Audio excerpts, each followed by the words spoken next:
Hello everyone, welcome to my channel Jaspreet here. आज जो है हमारी क्लास सेकंड है, जो कि गवर्नमेंट एग्जाम के लिए हमने सीरीज स्टार्ट की है। तो आज की क्लास में हम जो टॉपिक कवर करेंगे, पहला है जनरेशंस ऑफ कंप्यूटर और सेकंड है history of computer. Generations of computer में हमारे पास 5 जनरेशंस हैं। ठीक है, जैसे ये हमारे पास फर्स्ट जनरेशन का ये कंप्यूटर है और जो मेन एलिमेंट इसमें यूज हुआ था वो था वैक्यूम ट्यूब। सेकंड जनरेशन में ट्रांजिस्टर है, थर्ड जनरेशन में इंटीग्रेटेड सर्किट है, फोर्थ जनरेशन में वेरी लार्ज स्केल इंटीग्रेशन है और फिफ्थ जनरेशन में अल्ट्रा लार्ज स्केल इंटीग्रेशन है। और कंप्यूटर देखो, ये सबसे पहले इतना बड़ा कंप्यूटर था और ये स्मॉल स्मॉल होता जा रहा है। तो इस तरीके की ये जनरेशन थी जो हम वन बाय वन आज के लेक्चर में कंप्लीट करेंगे। So let's start. तो फर्स्ट जनरेशन कंप्यूटर की वो स्टार्ट हुई थी 1940 से लेकर 56 तक थी। इसमें जो मेन इक्विपमेंट यूज होता था कंप्यूटर में वो वैक्यूम ट्यूब्स होती थी, जो ये यहाँ पर आप चेक कर सकते हो, इस तरीके की वैक्यूम ट्यूब थी। और इसके जो मेन हमारे पास फीचर्स है फर्स्ट जनरेशन के कंप्यूटर के, वो थे firstly vacuum tube technology use हुई थी, अनरिलायबल था, ठीक है, सपोर्टेड मशीन लैंग्वेज ओनली और बहुत ज्यादा कॉस्टली था, जनरेटेड लॉट ऑफ हीट्स, बहुत ज्यादा हीट जो थी वो जनरेट होती थी, क्योंकि इसमें जो है thousands of vacuum tubes use होती थी एक टाइम पे, जिससे बहुत ज्यादा लार्ज अमाउंट ऑफ हीट थी वो जनरेट होती थी। ठीक है, उसी की वजह से जो हमारे पास है मतलब कि कंडीशनिंग की जरूरत पड़ती थी, नीड फॉर एसी, वही है कि अगर इतनी ज्यादा हीट जनरेट होगी तो हमें एसी की जरूरत पड़ती थी उस समय। और स्लो इनपुट आउटपुट डिवाइसेस थे इसमें, ह्यूज साइज, मतलब कि एक रूम में पूरे में वो एक कंप्यूटर आ जाता था, इतना बड़ा उसका साइज होता था। और नॉन पोर्टेबल, नॉन पोर्टेबल मतलब हम उसे एक जगह से दूसरी जगह पर नहीं लेकर जा सकते थे। ठीक है, और कंज्यूम्ड लॉट ऑफ इलेक्ट्रिसिटी, जब इतने इतने सारे मतलब कि इनपुट आउटपुट डिवाइसेस होंगे, पूरा रूम कवर करेगा, तो बहुत सारी इलेक्ट्रिसिटी भी वो कंज्यूम करता था। ठीक है, और इसमें जो हमारे कंप्यूटर जो हमारा फर्स्ट जनरेशन कंप्यूटर था उसका नाम था एनिएक, और ये भी इसमें कंप्यूटर यूज हुए थे एडसेक, यूनिवेक, एनिएक, और इनकी फुल फॉर्म भी साथ में ही है।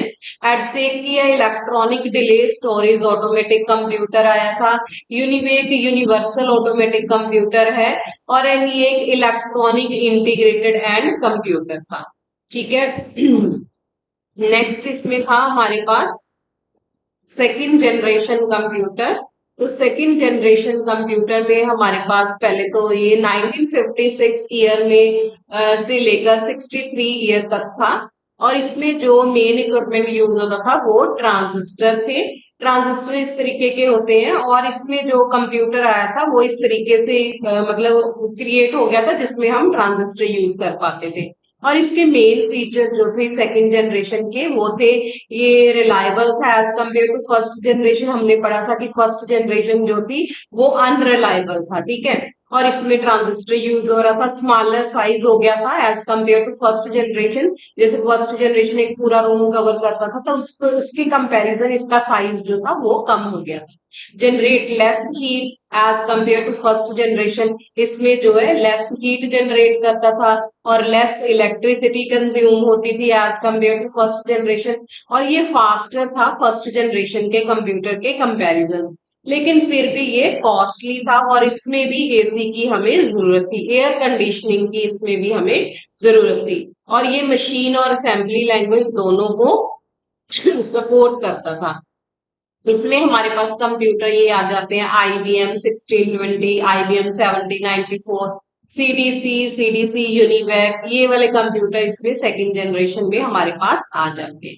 और थर्ड जनरेशन में हमारे पास आ गए थे इंटीग्रेटेड सर्किट। तो इंटीग्रेटेड सर्किट में ये आप चेक कर सकते हो, इस तरीके के हमारे पास ये सर्किट थे और इस तरीके का हमारे पास कंप्यूटर यूज किया जाता था। और मेन फीचर जो था थर्ड जनरेशन ऑफ कंप्यूटर में वही इंटीग्रेटेड सर्किट यूज हो रही है।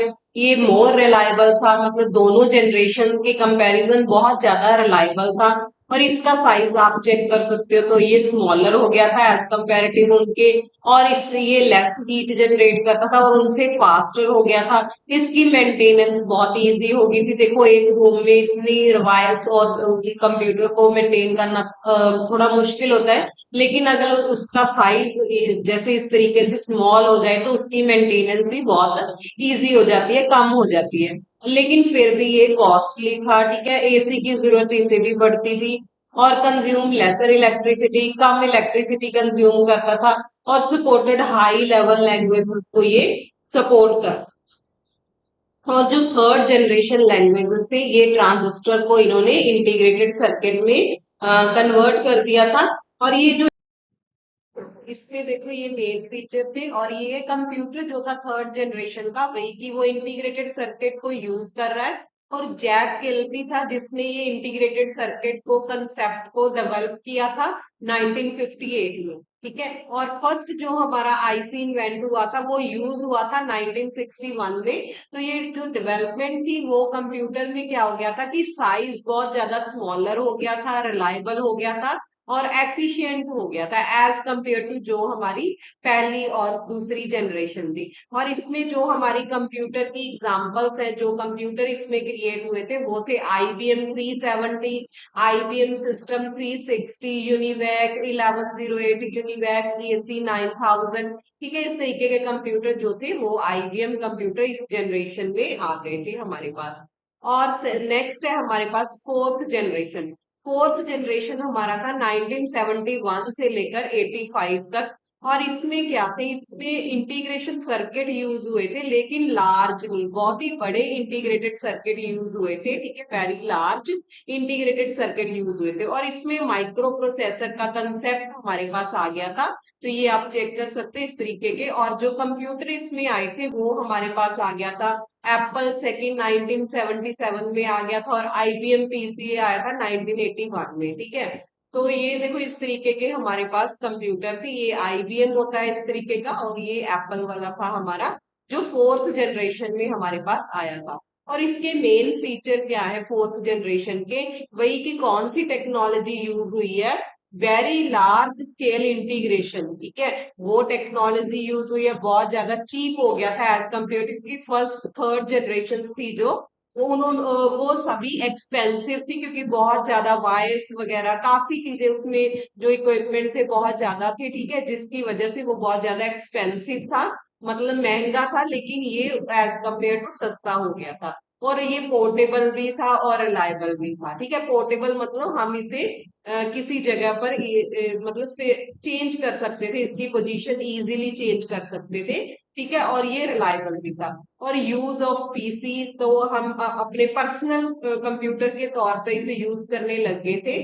और ये स्मॉल साइज में आ गया था, इसमें जो प्रोसेसिंग थी वो पाइपलाइन प्रोसेसिंग आई थी, और इसमें एसी की जरूरत नहीं पड़ती थी, ठीक है। तो ये फोर्थ जनरेशन में आया, यहाँ पर एसी की जरूरत नहीं पड़ रही है, और फोर्थ जनरेशन में ही आया कि ये चीप हो गया है और पोर्टेबल हो गया है, ठीक है।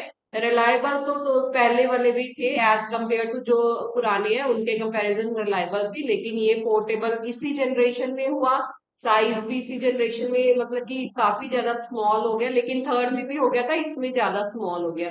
और पाइपलाइन प्रोसेसिंग इसमें यूज हुई है, और एसी की जरूरत नहीं पड़ती थी, एयर कंडीशनिंग की जरूरत नहीं पड़ती थी, और पिछली तीनों जनरेशन में एयर कंडीशनिंग की जरूरत पड़ती थी। कंसेप्ट ऑफ इंटरनेट, जो इंटरनेट का कंसेप्ट आया था वो इसी जनरेशन में आया था।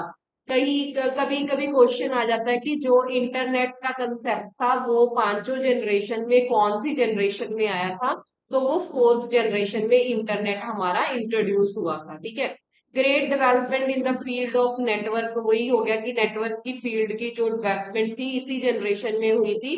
कंप्यूटर्स बिकम इजीली अवेलेबल, और कंप्यूटर जो थे वो इजीली सभी को अवेलेबल हो गए थे इस जनरेशन में। और जो कंप्यूटर इस जनरेशन में आए थे वो थे डेक 10, स्टार 1000, PDP 11, क्रे 1, क्रे XMP। जो क्रे 1 और क्रे XMP थी ये हमारे सुपर कंप्यूटर हैं। और कभी क्वेश्चन आ जाता है कि सबसे पहला सुपर कंप्यूटर कौन सा था, तो वो क्रे 1 हमारा सुपर कंप्यूटर था, जो सबसे पहला सुपर कंप्यूटर। नेक्स्ट हमारे पास आता है फिफ्थ जनरेशन। फिफ्थ जनरेशन 1985 से चल रहा है, ठीक है। कहीं कहीं पर 1990 भी है, थोड़ा ये जो ईयर्स है इनका थोड़ा इधर उधर हो सकता है, क्योंकि कहीं पर कुछ लिखा हुआ है कहीं पर कुछ लिखा हुआ है, ठीक है। तो ये या तो 1990 से था या 1985 से था। तो इसमें हमारे पास जो टेक्नोलॉजी आई थी वो थी ULSI, ultra large scale integration आ गया था, ठीक है। पहले जो फोर्थ जनरेशन थी उसमें वीएलएसआई आया था, वेरी लार्ज स्केल, और इसमें हमारे पास यूएलएसआई आ गया।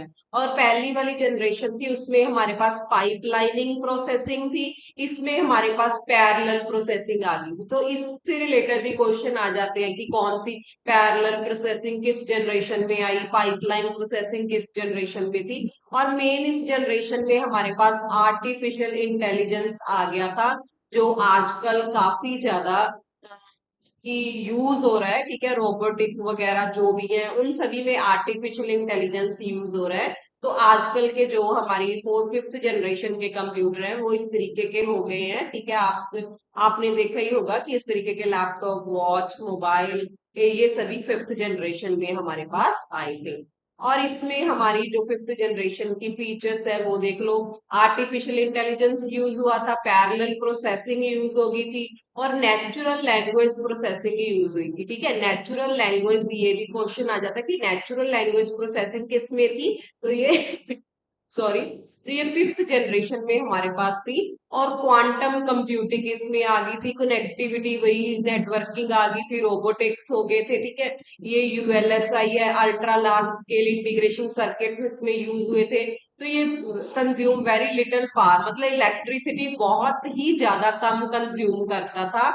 ये बहुत ज्यादा पोर्टेबल हो गए, वही लैपटॉप फोन आ गए तो हम कहीं भी इनको लेकर जा सकते हैं, और बहुत ज्यादा पावरफुल हो गए और एक्सट्रीमली फास्ट, सभी से ज्यादा फास्ट हो गए। और फास्टेस्ट रैम जो मेमोरी वगैरह वो भी बहुत ज्यादा फास्ट हो गई थी, और इनका साइज स्मॉल और ये चीपर हो गए थे एज कंपेयर टू जो पिछली जनरेशन के हमारे पास कंप्यूटर थे। तो ये हमारे पास फिफ्थ 5 जनरेशन होगी थी। और नेक्स्ट इसमें हम कर रहे हैं कि प्रोग्रामिंग लैंग्वेजेस कौन कौन सी यूज हुई थी, हर जनरेशन जो हमारी पांचों जनरेशन है इसमें कौन कौन सी लैंग्वेज यूज हुई थी। तो ये हमारी फर्स्ट और सेकंड जनरेशन है, इसमें हमारे पास लो लेवल लैंग्वेज यूज हुई थी। और जो ये थर्ड फोर्थ और फिफ्थ है इसमें हाई लेवल लैंग्वेज यूज हुई है। तो ये भी बहुत इंपॉर्टेंट है, फर्स्ट और सेकंड जनरेशन में लो लेवल लैंग्वेज यूज हुई थी, थर्ड फोर्थ और फिफ्थ में हाई लेवल लैंग्वेज यूज हुई है। तो फर्स्ट जनरेशन में मशीन लैंग्वेज थी, ठीक है। तो ये लैंग्वेज कौन सी थी, ये थी फोर्ट्रेन 1, इसमें आई थी फर्स्ट जनरेशन में। सेकंड जनरेशन में हमारे पास असेंबली लैंग्वेज थी, तो असेंबली लैंग्वेज में फोर्ट्रेन 2 आ गई थी, अल्गोल 60, कबोल, लिस्प। तो ये लैंग्वेजेस हमारी सेकंड जनरेशन में आ गई थी। थर्ड जनरेशन में इंपेरेटिव लैंग्वेजेस थी, ठीक है, जिसमें पास्कल आ गया था, सी लैंग्वेज आ गई थी थर्ड जनरेशन में, बेसिक आ गया था, ठीक है।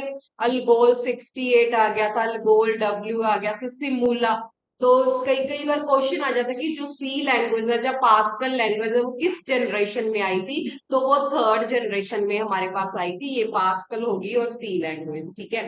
और नेक्स्ट है फोर्थ जनरेशन। फोर्थ जनरेशन में हमारे पास ऑब्जेक्ट ओरिएंटेड लैंग्वेजेस आ गई थी, जैसे सीक्वल वगैरह, ओरेकल, मॉडुला, ठीक है, ऑलफॉर्ड, क्लू। ये वाली लैंग्वेजेस जो थी वो हमारी फोर्थ जनरेशन में आ गई थी।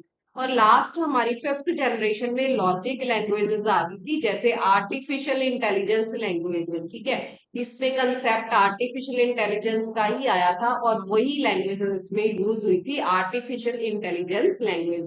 तो ये हमारे पास लैंग्वेजेस थी जो हमारी पांचों जनरेशन में आई थी। नेक्स्ट हमारे पास आता है कंप्यूटर की हिस्ट्री, ठीक है। तो कंप्यूटर की हिस्ट्री, सबसे पहले हमारे पास अबाकस अर्लीस्ट मैनुअल डिवाइस था, ये कंप्यूटर नहीं था, ठीक है। डिवाइस था एक जो कि चाइना में डेवलप हुआ था, और काफी और भी देशों में इसको यूज किया गया था 600 बीसी में, ठीक है। अबाकस बोलते हैं जो सबसे पहला डिवाइस, मैनुअल डिवाइस था, ठीक है, हाथ से यूज करने वाला। तो वो अबाकस था। इस डिवाइस में क्या होता था, नंबर्स जो है वो जो ये हमारे पास बीट्स है, इस रैक में ये बीट्स लगे हुए होते हैं, एक तो नंबर ये रिप्रेजेंट करते थे, ठीक है, बीट्स जो है इन नंबर को रिप्रेजेंट करते थे, इसकी हेल्प से वो काउंटिंग वगैरह करते थे।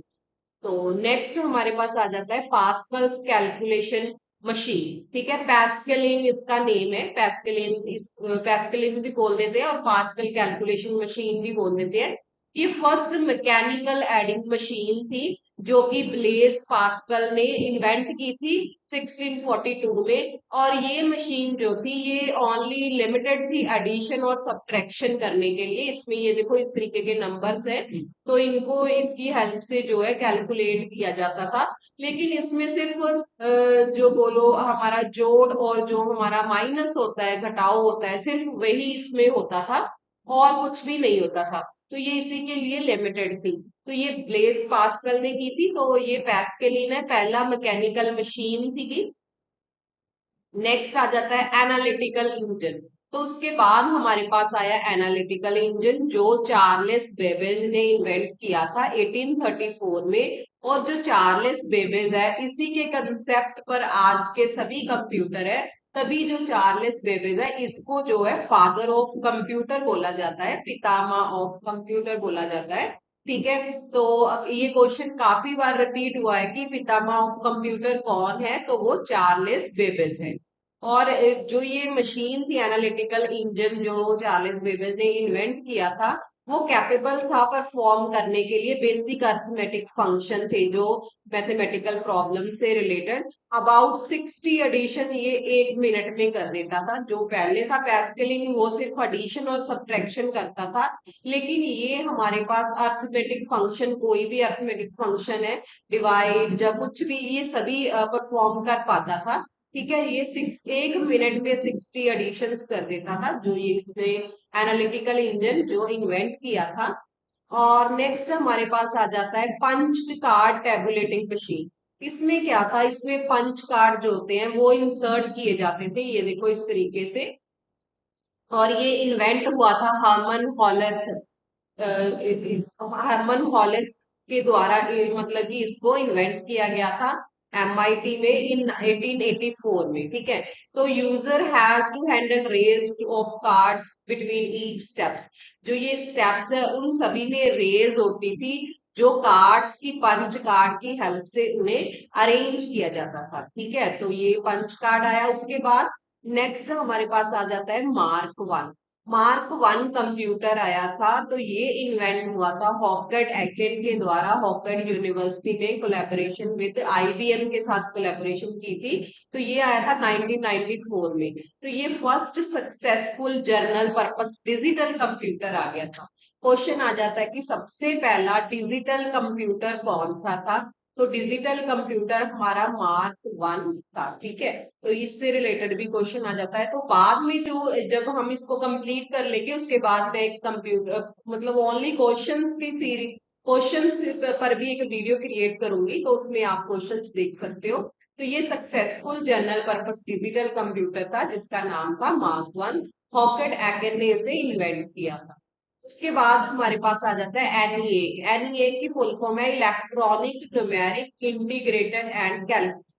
ठीक है, तो ये फुल फ्लेज्ड इलेक्ट्रॉनिक कंप्यूटर था। इलेक्ट्रॉनिक मतलब जो वायर्स के द्वारा कनेक्ट हो गया था, इसमें सभी वायर्स यूज हुई थी, मैनुअल कोई वर्क नहीं रह गया था, मतलब हाथ से करने वाला कोई काम नहीं था, इलेक्ट्रॉनिक ही इसमें सभी हो गया था। तभी इसका नाम भी देखो इलेक्ट्रॉनिक है, न्यूमेरिक इंटीग्रेटेड और कैलकुलेशन है। और ये डिजाइन किया गया था एक टीम के द्वारा जो कि प्रोफेसर जे प्रेस्पर एकेट और जॉन मैकोई, ठीक है, इन दोनों की टीम थी ऑफ यूएसए में। और ये 1943 में इन्वेंट हुआ था।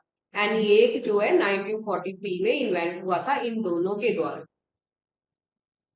नेक्स्ट आ जाता है यूनिवेक। यूनिवेक होता है यूनिवर्सल, ठीक है, यूनिवर्सल ऑटोमेटिक कंप्यूटर आ गया था। तो ये वो पहले वाला इलेक्ट्रॉनिक था, ये हमारे पास ऑटोमेटिक आ गया था। ये सेटअप मतलब इन्वेंट हुआ था एक्कट और मोशेले के द्वारा इन 1951 में। और it was used by Columbia Broadcasting System, जो कोलंबिया का ब्रॉडकास्टिंग सिस्टम था फोरकास्टिंग के लिए, उसमें इसे यूज किया गया था यूएसए प्रेसिडेंशियल इलेक्शन रिजल्ट में 1952 में। ठीक है, तो ये था हमारा UNIVAC. Thanks to all. I hope आपको वीडियो पसंद आई होगी। अगर आपको वीडियो पसंद आई है तो इस चैनल को लाइक शेयर और सब्सक्राइब जरूर करें। और इससे रिलेटेड अगर आपने और वीडियोस देखनी है उनका लिंक मैं डिस्क्रिप्शन बॉक्स में डाल दूंगी। एक्चुअली मैंने पहले फंडामेंटल ऑफ इंफॉर्मेशन में काफी वीडियोस क्रिएट की हुई थी जो इससे रिलेटेड ही है थोड़ी सी। अगर आप थोड़ा इसको डिटेल में देखना चाहते हो तो उनका लिंक मैं डिस्क्रिप्शन बॉक्स